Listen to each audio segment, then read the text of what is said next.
Hello guys, कैसे हैं आप सब लोग। मैं मनीषा अपने चैनल में आप सबका स्वागत करती हूँ। सर्दियाँ आ गई हैं और सर्दियों में हमारा स्किन एकदम बेजान रूखा हो जाता है और बिल्कुल ड्राई ड्राई सी हो जाती है। आज मैंने सोचा क्यों ना ब्लीच की जाए, तो उसके लिए मैंने जब ब्लीच ही कर रही थी तो रिव्यू आप लोग के साथ ज़रूर शेयर करूँगी, ताकि आप लोग भी घर पे ही आप ब्लीच कर सकते हो खुद से। उसके लिए मैंने आज अपने फेस पे अप्लाई करने जा रही हूँ Astaberry skin diamond bleach ultimate glow and radiance. इस तरह की पैकेजिंग में आती है। ये डायमंड ब्लीच है, इस तरह की पैकेजिंग है इसकी। और इसमें ये एक्टिवेटर,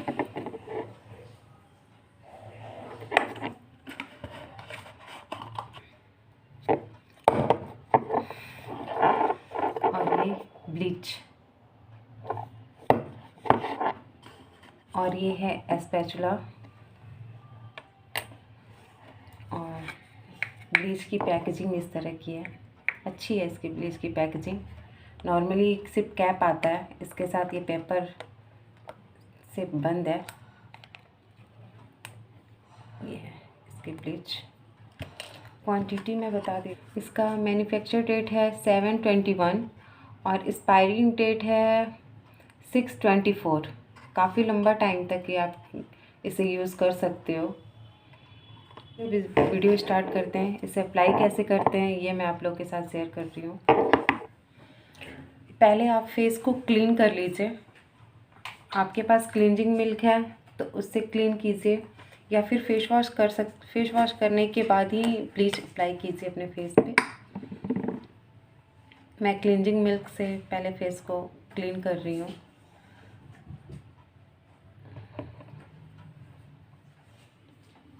कॉटन बॉल में मैंने क्लींजिंग मिल्क लिया है।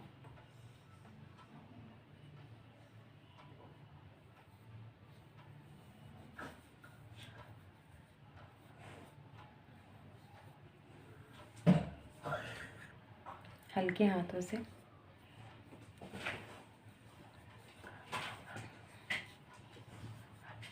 इसे क्लीन कीजिए। और आपके पास क्लींजिंग मिल्क नहीं है तो आप फेस वॉश भी करके आप ब्लीच अप्लाई कर सकते हो अपने फेस पे। और हाँ, ऑयली स्किन वाले यदि उनके फेस पे पिंपल्स हैं या स्किन सेंसिटिव स्किन है तो उनको पहले क्लींजिंग मिल्क अप्लाई ज़रूर करना चाहिए। और उसे आप पानी से वॉश मत कीजिए, उसके ऊपर ही आप ब्लीच अप्लाई कीजिए, ताकि वो आपका एक लेयर बना देगा और आपके फेस को हार्म नहीं होने देगा ब्लीच से। और ऑयली स्किन वालों को बहुत जल्दी दाने निकल आते हैं। इससे आप करके देखिएगा तो आपके फेस पे दाने नहीं आएंगे। क्लींजिंग मिल्क अप्लाई करने के बाद ही ब्लीच अप्लाई कीजिए।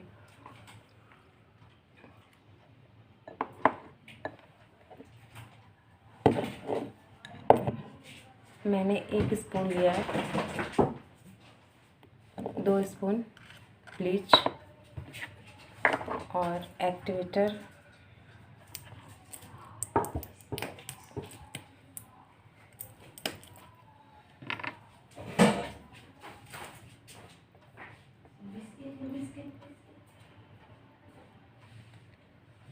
एक स्पून। ये क्वांटिटी है इसकी।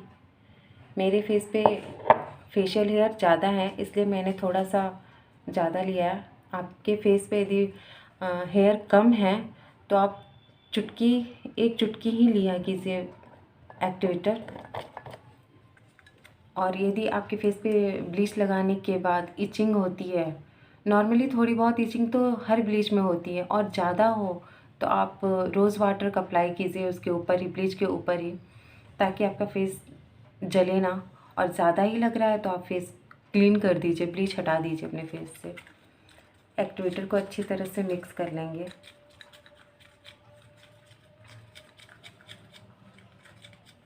इसे 2 मिनट अच्छी तरह से मिक्स कर लीजिए, ताकि इसके अंदर जो पाउडर है वो अच्छी तरह से मिक्स हो जाए। 2 मिनट अच्छी तरह से आप इसे मिक्स कीजिए।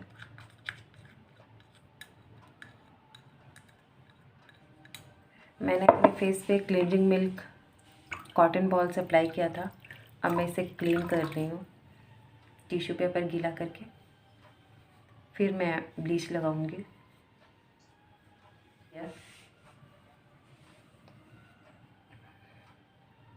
सर्दियों में तो और ज़्यादा हो जाता है, स्किन डैमेज हो जाती है।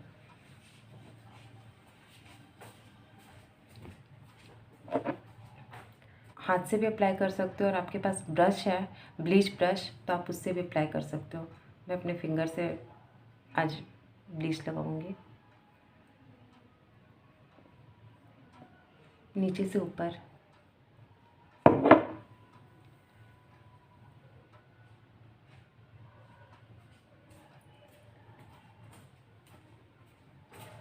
हेयर बचा के, हेयर के ऊपर ब्लीच मत लगाइएगा, आईब्रो और आई लैसेस बचा के।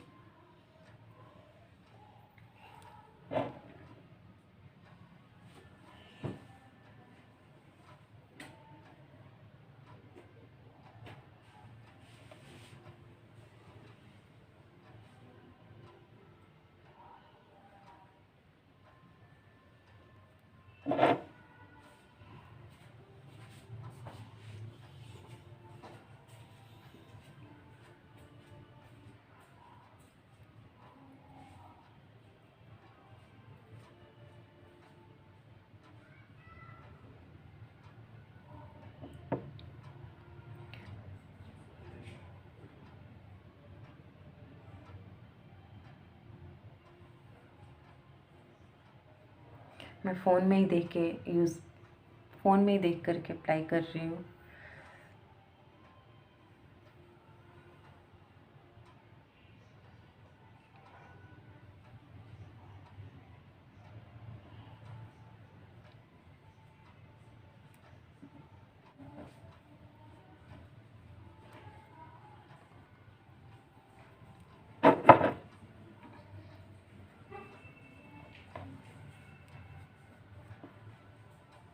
कान के ऊपर भी हल्का सा।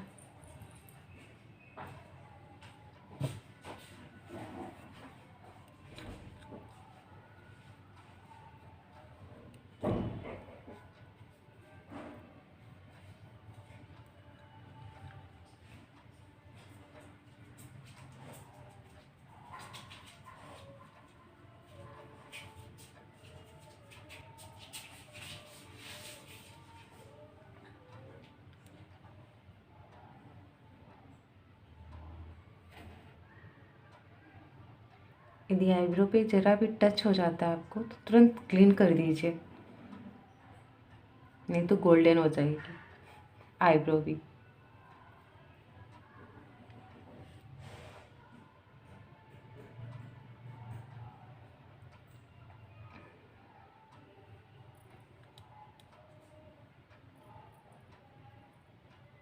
कान के ऊपर भी लगा लिया कि ताकि फेस, ब्लीच को लगाने के बाद थोड़ा फेस हमारा कलर थोड़ा फेयर दिखता है, तो कान के ऊपर भी, नहीं तो ये फेयर हो जाएगा और कान दूसरी तरह से दिखेगा। इसलिए कान के ऊपर भी ज़रूर अप्लाई किया कीजिए थोड़ा बहुत।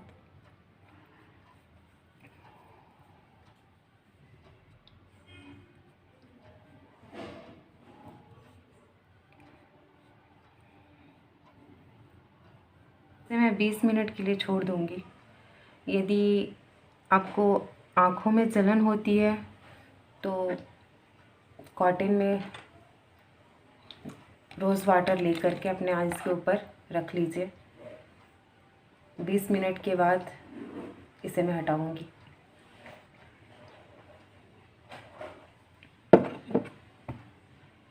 कॉटन बॉल में रोज़ ये आँखों को भी ठंडक मिलेगी। जब हम ब्लीच लगाते हैं तो आँखों में जलन होने लगती है और आँखों से पानी आने लगता है। अब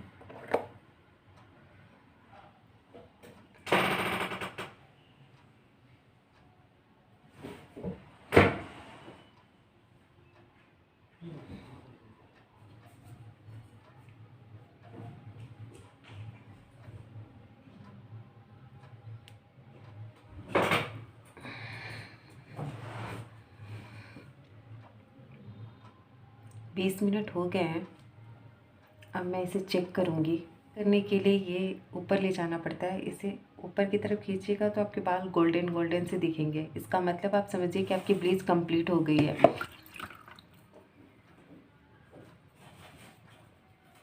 टिश्यू पेपर गीला करके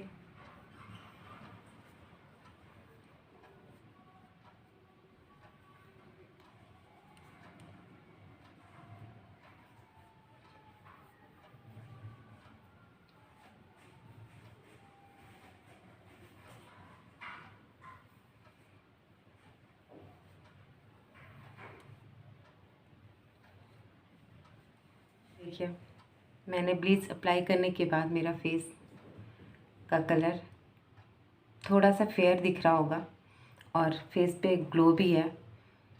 लेकिन ब्लीच करने के बाद कभी भी आप इस तरह मत छोड़ा कीजिए। फेस पे आप तुरंत पैक यूज़ कीजिए, क्योंकि हमारे रोम छेद खुल जाते हैं तो फिर हमारे डैमेज हो जाता है स्किन में। यदि आप धूप में जाते हो तो और आपके स्किन को जलाता है।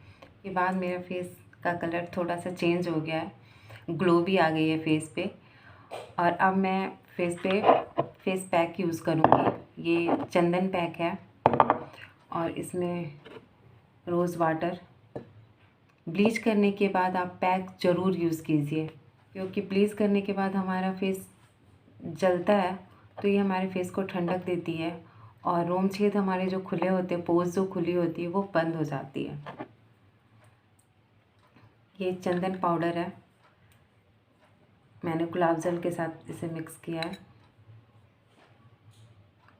फेस पैक ब्लीच करने के बाद ज़रूर पैक यूज़ कीजिए। और ब्लीच करने के बाद ज़्यादातर फेशियल होता है। पहले ब्लीच होती है फिर फेशियल होता है। फेशियल नहीं करना है तो आप पैक लगा के छोड़ दीजिए, और फेशियल करना है तो आप ब्लीच के बाद तुरंत बाद फेशियल स्टार्ट कर सकते हो।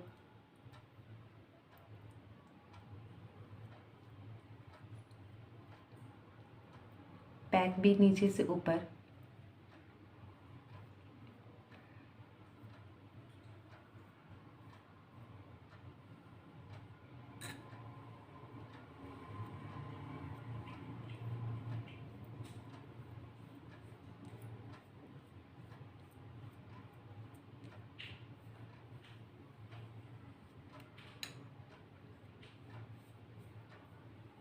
पैक को जब तक फेस पे लगे रहने दीजिए जब तक ये सूख ना जाए अच्छी तरह से।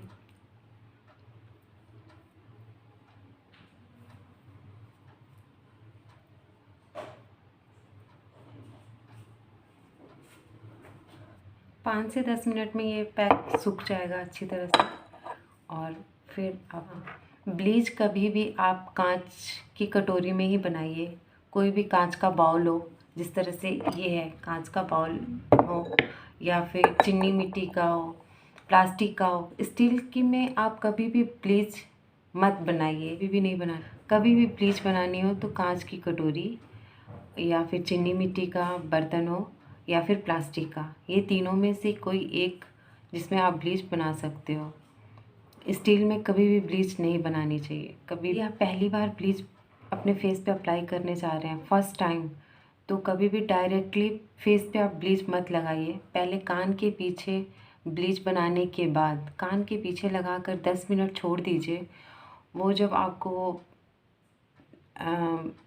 बिल्कुल कोई नुकसान नहीं पहुंचाता है, जैसे इचिंग नहीं होती है, आपका यहाँ पे रेड नहीं होता और कोई भी प्रॉब्लम सूजन नहीं आती है, तो आप ब्लीच अप्लाई कर सकते हो। और यदि आपको कोई प्रॉब्लम दिखती है कि नहीं यहाँ रेड हो गया, खुजली हो रही है या स्वेलिंग आने लगी, तो आप ब्लीच मत अप्लाई करो अपने फेस पे। ये देखिए फ्रेंड्स, सूख गया है मेरा पैक अच्छी तरह से। पैक बिल्कुल एकदम सूख गया है, आवाज़ भी नहीं निकल रही है। अब इसे क्लीन करती हूँ।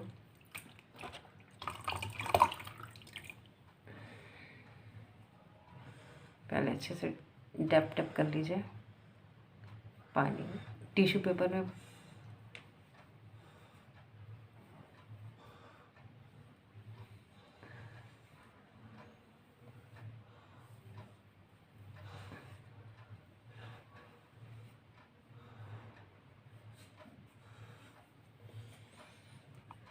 ये देखिए, ब्लीच करने के बाद और पैक यूज़ करने के बाद फेस ग्लो कर रहा है। अब मैं इसके ऊपर सीरम यूज़ कर रही हूँ, फेस सीरम, जो गुड वाइब्स का है। आप चाहो तो विटामिन ई की कैप्सूल भी यूज़ कर सकते हो, जो इस टाइप की आती है। ये इस तरह से आती है, देखिए विटामिन ई की कैप्सूल है। इसमें से निकाल के दिखाती हूँ। आप इसे भी यूज़ कर सकते हो। और ये दोनों ही आपके पास नहीं है तो आप मॉइस्चराइज़र यूज़ कर लीजिए, क्योंकि सर्दियों में हमारा स्किन बिल्कुल ड्राई हो जाता है और पैक लगाने के बाद और भी स्किन खिंचा खिंचा सा हो जाता है। सीरम है,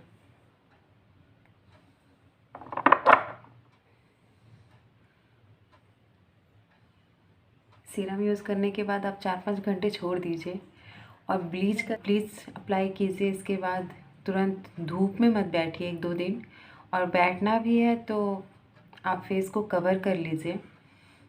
और देखिए फ्रेंड्स, मेरे ब्लीच करने के बाद फेस का कलर ग्लो दिख रहा होगा आपको, और पहले से कलर भी फेयर हो गया है। पहले से हल्का सा ब्लीच करते हैं तो कलर में थोड़े से चेंजेस तो आ ही जाती है। मैंने कुछ भी अप्लाई नहीं किया अपने फेस पे, बस मैंने सीरम जो यूज़ किया वही है और एक लिप बाम लगाया, और कुछ नहीं, कुछ भी नहीं मेरे फेस पे है। इस ब्लीच को, यानी कि 3 बार इस ब्लीच को आप यूज़ कर सकते हो, इतनी क्वांटिटी है इसके अंदर। अच्छी है ये ब्लीच, आस्था बेरी की बहुत अच्छी ब्लीच है। इसे आप एक बार यूज़ करके देखिएगा। इसमें डायमंड भी आता है और गोल्ड भी आता है।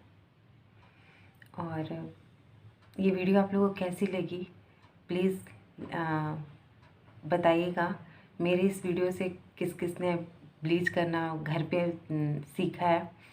और आप लोग को ये वीडियो ज़रा भी अच्छी लगती है तो प्लीज़ लाइक कीजिएगा, शेयर कीजिएगा, सब्सक्राइब कीजिएगा और सपोर्ट कीजिए प्लीज़। मुझे आप लोग की सपोर्ट की बहुत ज़्यादा ज़रूरत है।